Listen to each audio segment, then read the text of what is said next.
Halo, kembali lagi bersama saya Febransa. Pada video kali ini kita akan lanjut pembahasan soal-soal SKB kesehatan seperti yang telah kita sampaikan di video sebelumnya. Kali ini kita akan bahas lagi soal-soal SKB kesehatan terbaru dan pastikan teman-teman ikuti video ini sampai selesai. Dan jika teman-teman butuh file soal seperti ini, teman-teman bisa kontak kami di WA yang ada di link deskripsi, dan kita akan langsung lanjut ke contoh soalnya. Oke, baiklah teman-teman, kita akan mulai untuk pembahasan soal SKB bidang kesehatan bagian kedua. Namun sebelum itu, pastikan teman-teman sudah mengikuti ataupun menonton video soal SKB bidang kesehatan bagian 1 yang telah kami upload di video sebelumnya. Oke, langsung kita mulai. 7.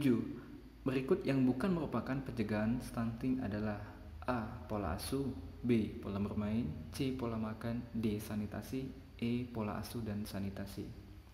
Silakan bagi teman-teman yang ingin latihan soal untuk menjawab, silakan teman-teman pause dulu videonya lalu pilih jawaban yang paling tepat menurut teman-teman.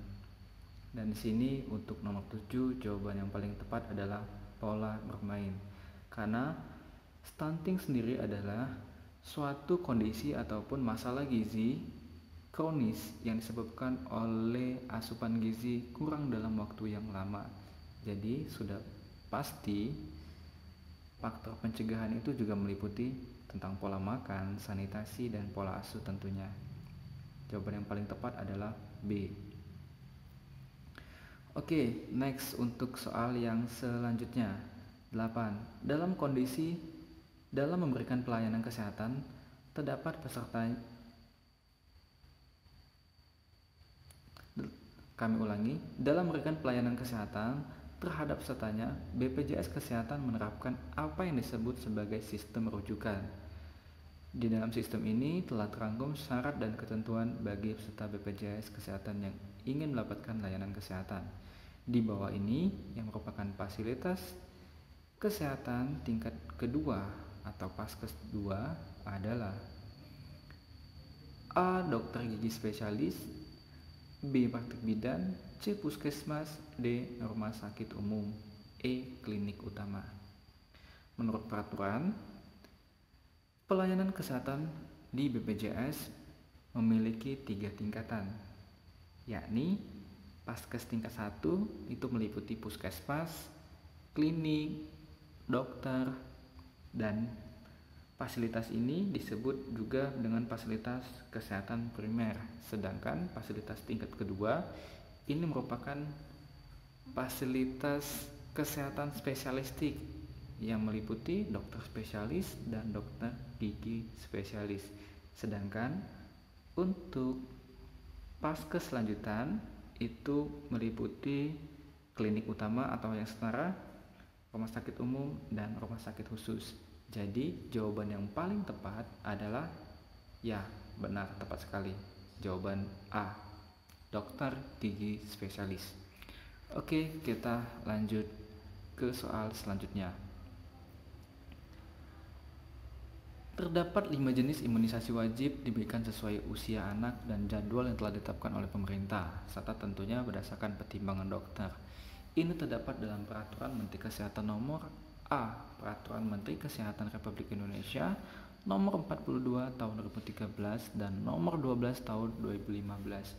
B. Peraturan Menteri Kesehatan Republik Indonesia Nomor 42 Tahun 2013 dan Nomor 12 Tahun 2018.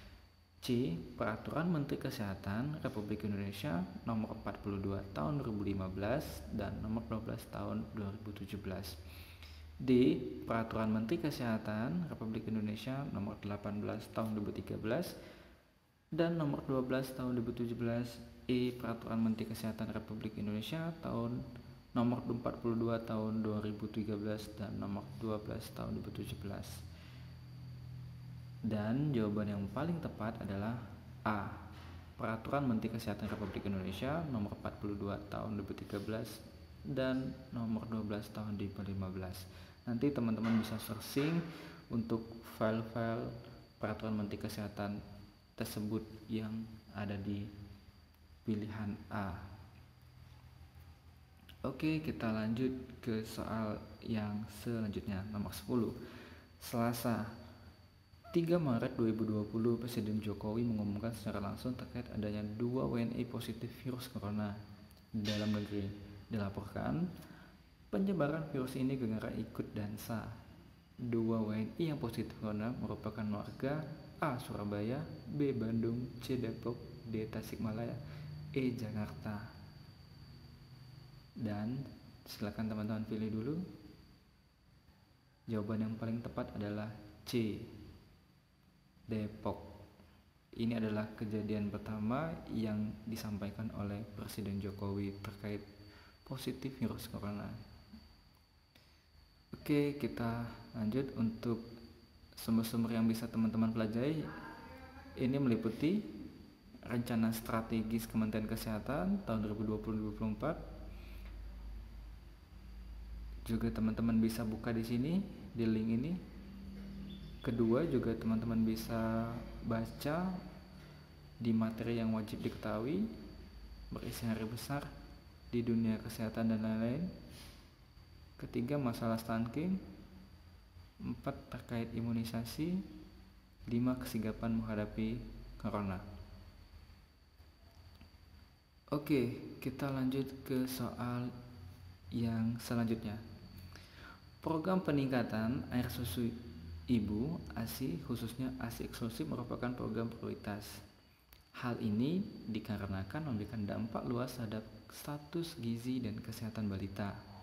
Didukung pula konferensi tingkat tinggi tentang kesejahteraan anak menyepakati bahwa semua keluarga harus mengetahui arti penting mendukung dalam tugas pemberian ASI saja selama 6 bulan untuk perempuan pada kehidupan pertama bagi anak. Kementerian Kesehatan Republik Indonesia 2013. Pemerintah Republik Indonesia telah mengeluarkan peraturan Pemerintah Republik Indonesia nomor 33 tahun 2012 tentang pemberian ASI eksklusif. PP tentang pemberian ASI eksklusif ini merupakan penjabaran dari A. Undang-Undang Kesehatan nomor 36 tahun 2009 tentang kesehatan pasal 129 ayat 1. B. Undang-Undang Kesehatan nomor 37 tahun 2009 tentang kesehatan pasal 129 ayat 1. C. Undang-Undang Kesehatan nomor 38 tahun 2009 tentang kesehatan pasal 129 ayat 1. D. Undang-Undang Kesehatan nomor 38 tahun 2009 tentang kesehatan pasal 129 ayat 2. E. Undang-Undang Kesehatan nomor 39 tahun 2009 tentang kesehatan pasal 129 ayat 1. Silakan teman-teman cek. Dan jawaban yang paling tepat adalah A. Undang-Undang Kesehatan nomor 36 tahun 2009 tentang kesehatan pasal 129 ayat 1. Nanti teman-teman bisa download, nanti kami sediakan linknya, atau nanti teman-teman bisa juga cari di Google. Oke, kita lanjut ke soal selanjutnya.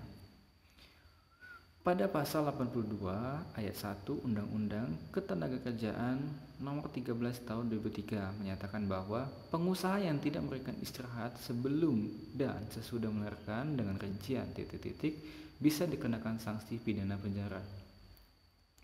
Yang ditanyakan adalah berapa lama yang ditanyakan adalah rincian lama istirahat sebelum dan sesudah melahirkan. Ini pilihan jawabannya adalah A. Selama 1 bulan sebelum melahirkan dan 1,5 bulan sesudah melahirkan menurut perhitungan dokter atau bidan. B. Selama 1,5 bulan sebelum melahirkan dan 1,5 bulan sesudah melahirkan menurut perhitungan dokter atau bidan. C.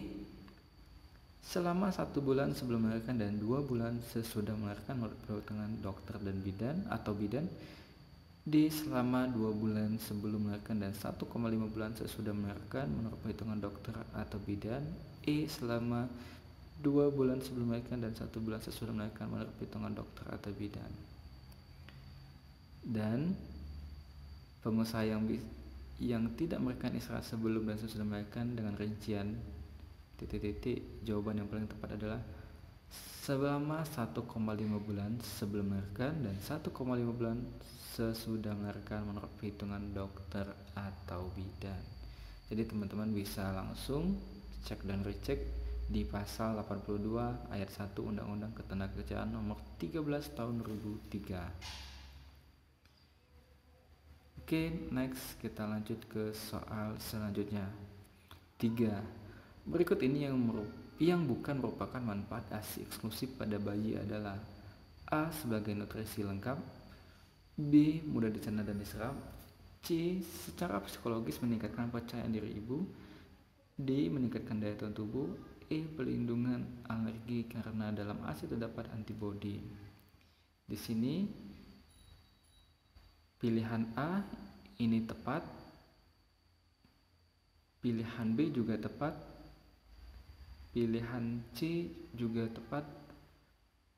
ASI eksklusif ini bisa meningkatkan daya tahan tubuh, E juga tepat. Jadi pilihannya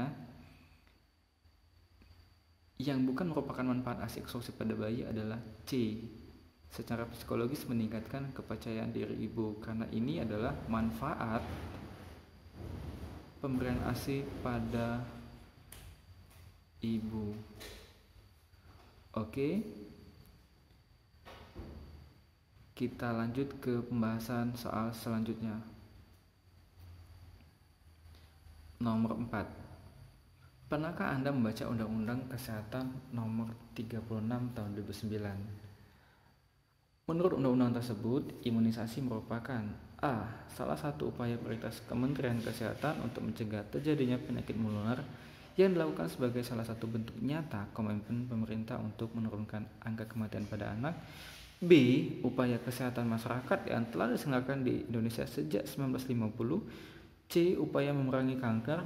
D. Program untuk penanggulangan DM. E. Menurunkan derajat penyakit balita. Setelah kita lihat sekilas, untuk C ini bukan, D juga bukan, tidak ada kaitan sama sekali. Begitupun dengan pilihan B, ini juga bukan. Jawaban yang paling tepat adalah pilihan jawaban A. Oke, next. Kita lanjut ke soal yang terakhir. Mati, masih hidup tapi dilemahkan, masih utuh atau bagiannya yang telah diolah berupa toksin, mikroorganisme yang telah diolah menjadi toksoid, protein, rekombinan yang apabila diberikan kepada seseorang akan menimbulkan kekebalan spesifik secara aktif terhadap penyakit infeksi tertentu. Ini disebut juga dengan istilah A. Imunisasi, B. Sistem imun, C. Vaksin, D. Vaksinasi, E. Resisten. Sistem imun juga pasti bukan, vaksinasi bukan, E. Resisten juga bukan, dan jawaban yang paling tepat adalah C. Vaksin. Oke, baiklah teman-teman semuanya. Untuk pembahasan pada video kali ini kami cukupkan sampai di sini. Bagi teman-teman yang ingin mendapatkan contoh-contoh soal seperti ini, file-file soalnya baik berbentuk Word ataupun PDF maupun materi, nanti teman-teman bisa langsung komen di kolom komentar. Teman-teman bisa masukkan nomor WA-nya atau teman-teman bisa masukkan emailnya di situ. Nanti kami akan bantu kirimkan contoh-contoh soal seperti ini jika teman-teman membutuhkan. Kami ulangi, bagi teman-teman yang ingin mendapatkan contoh-contoh soal seperti ini secara update dan terus-menerus, pastikan teman-teman selalu mengikuti channel ini, channel YouTube ini, dan nanti kami akan selalu mengupload secara konsisten soal-soal terkait dengan SKB, berbagai informasi dengan jumlah yang telah kami sesuaikan. Demikian, semoga bermanfaat. Terima kasih. Assalamualaikum warahmatullahi wabarakatuh.